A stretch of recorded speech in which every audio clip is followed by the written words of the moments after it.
বন্ধুরা, সবাই কেমন আছো? আশা করি ভালো আছো। আজকে হলো শনিবার, এখন বাজে সকাল 7টা। আমি উঠেছি প্রায় নয়, 6:30তেই উঠেছি। তার আগে তবু পড়ে না।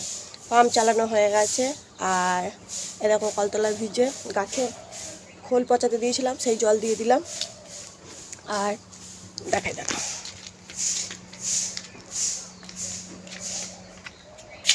দু বালতি মাখিয়ে দিলাম। কাচতে আসবে, বাসন কোসন গুছিয়ে রাখলাম। কাজের লোক দিয়ে কাজ করানো মানে সব তোমাকে করে রাখতে হবে। তারপরে সে কাচবে, রেখে দিয়ে চলে যাবে, ধোবে, নামিয়ে দিয়ে চলে যাবে। বাসন গামলার মধ্যে গুছিয়ে রাখতে হয় আর মাখিয়ে রাখতে হয়। এই দেখো, মাখিয়ে রেখে দিলাম, এসে কাচবে। আর আজকের আবহাওয়া দেখবে কেমন। দেখো, আজকের আবহাওয়া খুবই খারাপ। আজকে কখন রোদ উঠবে কোনো ঠিক ঠিকানা নেই। আজকে কাচলে কালকে শুকাবে। এই দেখো, খুবই খারাপ আবহাওয়া। সেই জন্য মাখিটাকে রেখে দিলাম, একটু গরম জল দিয়ে মাখালাম। কারণ গামছা আছে, নাইটি আছে। নাইটিটা পুরো তেলকিসটা, মানে কাঁচার সময় যে একটু রগড়াতে হয়, রগড়ায় না, তেলকিসটা ধরে গেছে। এই নিয়ে 3 দিন দিলাম নাইটিটা, আজকে গরম জলে দিলাম। ছাদে একটু পায়চারি করছে, সবাই ঘুমাচ্ছে, কী করব। এবার যাব, ছাদটা ঝাঁট দিলাম, তারপরে পাম্প চালালাম। ছাদটা ঝাঁট দেওয়ার পরে গাছকে জল দিতে গেলাম, দিয়ে দেখলাম পাম্পে জল নেই, সেই জন্য পাম্পটা চালালাম। আর ফুলগুলো দেখো সব শুকিয়ে যাচ্ছে, কটা মাত্র ভালো আছে, বাদ বাকি সব শুকিয়ে যাচ্ছে। কবে ফুটেছে না, চিরকাল কি থাকে। এবার নিচে যাব, চা করব, মহারাজকে কমপ্লান দেবো, রাহুলকে চা দেবো, আমি খাবো, ঘর মুছবো। এই তো কাহিনী, সংগ্রাম।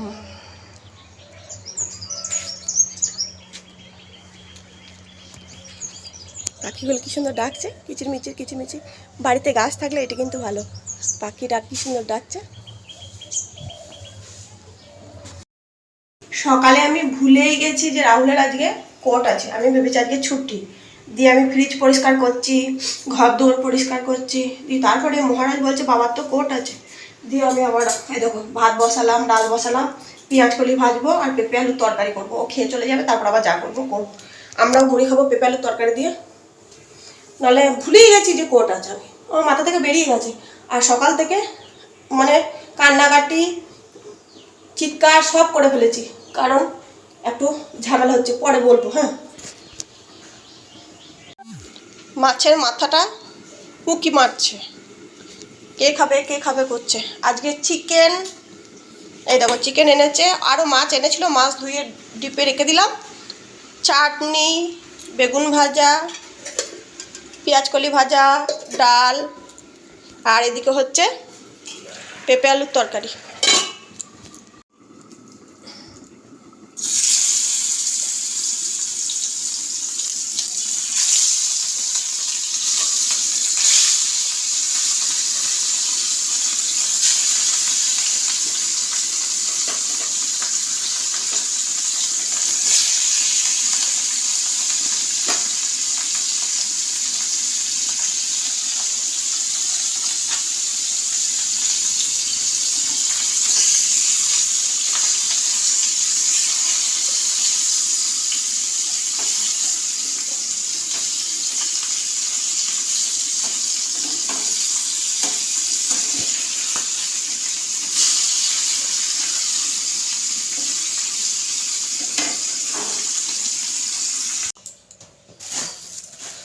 সকাল থেকে বিরাট একটা ঝড় চলে গেল, ঝড় থেমে গেছে। হ্যাঁ, ঝড় থেমে এখন রাহুল খেয়ে বেরিয়ে গেল। ওকে করে দিলাম পেঁয়াজকলি ভাজা, বেগুন ভাজা, আর মাছ ভাজা, ডাল, চাটনি।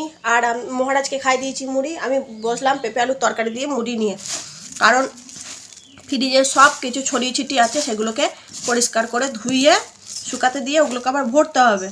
তো ওগুলো করতে হবে। আমি চারিদিকে আগে জড়িয়ে গেছি খিচিবিচিতে, মানে বাড়িরও একটা ঝামেলা, তারপরে আবার এই সব বার করেছি, সেও এক ঝামেলা। দিয়ে ঝামেলায় এখন জড়িয়ে আছি, ক্যামেরা অন করতেই ভুলে গেছি। খেয়ে নিই দুটো, দিয়ে পেটটাকে ঠান্ডা করি, জল খাই, মাথাটাকে ঠান্ডা করি, দিয়ে আস্তে আস্তে কাজগুলো করি।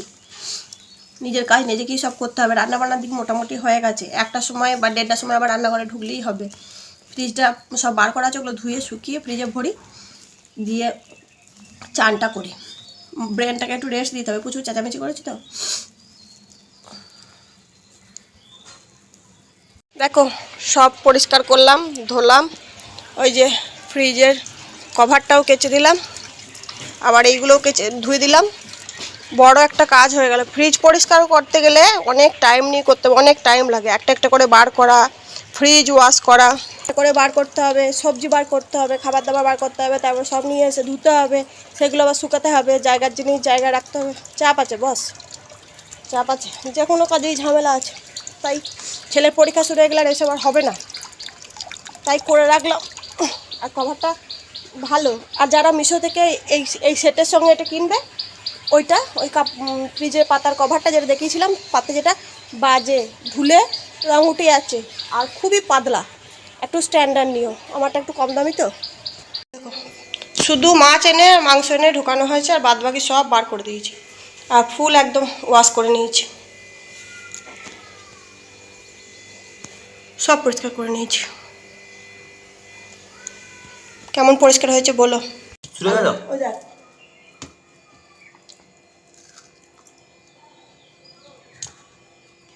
আসলে বাজুক এই বছর আমার কোনো তো হরে কৃষ্ণ হচ্ছিল। হ্যাঁ এটা হচ্ছে তো এই তালবোনাতে হচ্ছে, তালবোনা না ওটা তো অনেক দূরে হচ্ছে এখন। না আমাদের পাড়ায় কোথাও হচ্ছিল, ঠাকুর মন্দিরে বললো। পাড়ায় জানি না। শুভ দুপুর, খেতে বসেছি ছেলে আর আমি। ছেলে এক দিয়েছি পেঁয়াজ কলি ভাজা, মাছ ভাজা, চিংড়ি মাছের বড়া, ডাল, চাটনি। আমারও সেম, খালি ডাল নেই, আর ডাল খাই না আমি।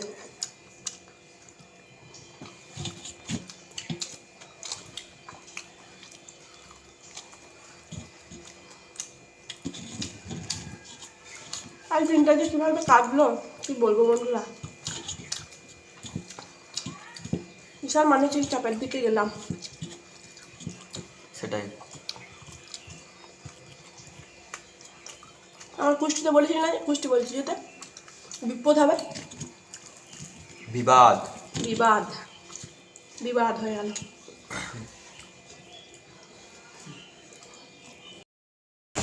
তোমরা যারা আমার ভিডিও দেখো তারা অনেকেই জানো যে আমি আমার বাবা মায়ের একমাত্র সন্তান।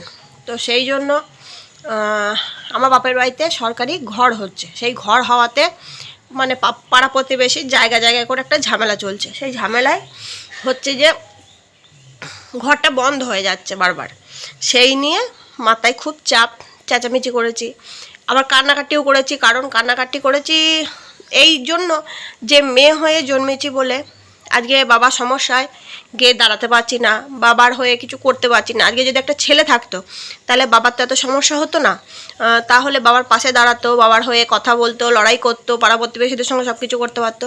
কিন্তু মেয়েরা যত ইনকামই করুক, যত যাই করুক, পরের বাড়ি গেলেই পরাধীন, স্বাধীনতা বলতে কিছু নেই। আমাকে যেতে দিচ্ছে না সেটা কিন্তু নয়, আমি গেলে আমাকে আটকাবে তাও নয়, কিন্তু ওই যে আমার ছেলের সামনে এক সপ্তাহের মধ্যে পরীক্ষা, আমি আজকে গিয়ে আজকেই রিটার্ন করতে পারি না, কষ্ট হয় আমার শরীরে, সেই জন্য আমি আজকে গেলে কালকে আসতে হবে। তাহলে আমি না তাহলে আমার ছেলে মোটেই পড়বে না। এবার যতটা চেষ্টা করছি ফোনে ফোনে করার, তো তাতে সারাটা দিন আজকে আমার যা কেটেছে না, খুব কষ্ট হয়েছে, খুব মাথায় যন্ত্রণা করছে, চেঁচামেচি করেছে, অতিরিক্ত চেঁচামেচি করলে আমার মাইগ্রেন আছে, মাথায় যন্ত্রণা হয়। তারপরে ভেবেছিলাম মাথাটায় কালার করব, করা হলো না। ফ্রিজটা খুলে ফেলেছি, সেই ফ্রিজের সব কিছু পরিষ্কার করলাম, গুছালাম, একটা পর্ব গেল। রান্না বান্না দুপুরবেলা ভাজাভুজি দিয়ে ভাত খেলাম, মানে আর কিছু করতে ইচ্ছাই করছে না। মন ভালো না থাকলে কিছু ভালো লাগে না, খেতেও ইচ্ছা করে না। তো এই নিয়ে আজকে আমার সারাদিনটা কাটলো। বারবার তোমাদেরকে বলছি পরে বলবো পরে বলবো, বসে বলতে হয়, যে কোনো কথা ধীরে সুস্থে বলতে হয়, না হলে বলা যায় না। প্রচুর কান্নাকাটি করেছি, দেখো চোখগুলো ফুলে গেছে, ভালো লাগছে না। যে মেয়ে হয়ে কি হলো, মেয়ে হয়ে বাবা মায়ের পাশে দাঁড়াতে পারছি না, বাবা মাকে একটু সাপোর্ট করতে পারছি না। বাবা মারা মনে করছে আমাদের কেউ নেই। দিদি থাকলে দিদি এসে দাঁড়াতো, একটা দাদা থাকলে দাদা এসে দাঁড়াতো, আমি তো কিছুই করতে পারছি না। আর এতটাই দূরে গিয়ে ফিরতে পারবো না, খুব অসুবিধায় আছি। ক্যামেরার সামনে আর আসতে পারিনি। এবার দেখো শুয়ে পড়েছি, মশারি টাঙিয়ে নিয়েছি, ক্লান্ত পরিশ্রান্ত মুখ, এবার ঘুম ঘুম ভাব, চলে যাই, ঘুমের অভাব। তো চলো গুড নাইট, পরের দিনে দেখা হচ্ছে। পরের দিন সকালে, রবিবারে কোনো ভিডিও করিনি, জলখাবারে কি করেছিলাম সেটা দেখো।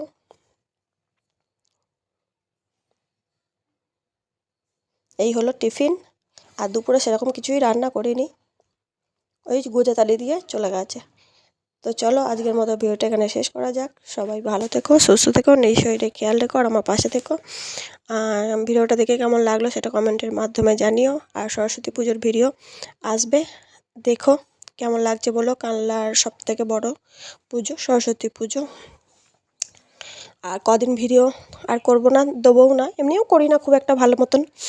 আর করবো না, দেবো না। ছেলেটার পরীক্ষা শুরু হয়ে যাবে 20 তারিখ থেকে, 10 তারিখ থেকে, 20 তারিখে শেষ। তারপরে আবার ভিডিও আমার সময় যখন থাকে তখন করি, যখন ব্যস্ত থাকি তখন কিন্তু আর করি না। এই করেই কাটিয়ে দিচ্ছি, চলে গেলেই হলো।